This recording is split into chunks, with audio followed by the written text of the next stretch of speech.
Hello everyone and welcome to this very first video on Battlefleet Gothic lore. This is a primer video as I will be referencing it pretty much in every single BFG lore video because there are some things that have to be said before I'm going to ever delve into any kind of lore involving Warhammer 40k. Namely, first and foremost, discerning what is truly canon is extraordinarily difficult, and I think we all recognize this. Warhammer 40k has a history spanning back multiple decades, and the lore has changed, adapted, retconned constantly. So, what I may be saying may not necessarily be true, depending on when you point your finger at the chronology of the whole of Battlefleet Gothic and Warhammer 40k. There's no such thing as an expert on the lore, because there's no baseline for us to actually establish what the lore says. Now, I will be doing my best to pull from multiple sources, not just the Battlefleet Gothic rulebooks.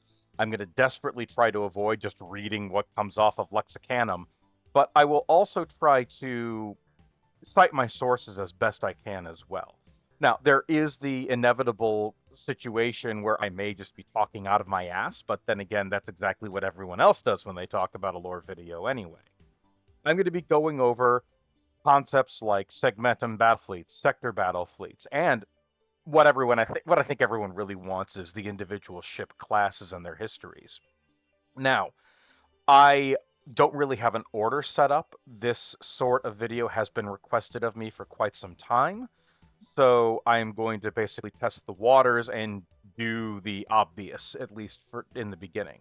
And then I'll sort of branch out and do other more esoteric and exciting and weird things. Now, I also have to make this abundantly clear.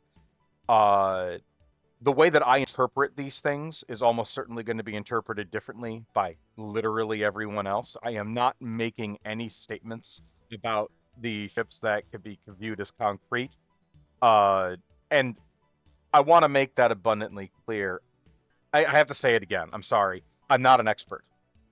And the only people who actually are experts are the psychotic, crazy cabal of Black Library writers who sit in their darkened halls, chuckling at one another on how they can manipulate and malign the lore in whole new, exciting ways. So, with that being said, I am probably going to be starting with my first lore video when my throat has properly recovered from catching Papa Nurgle's death flu. So, hopefully you will all enjoy the videos as they come out. I will still be doing tutorial videos and all of the other stuff that I normally do. Thank you all so much for sticking around to this point, and have a great day.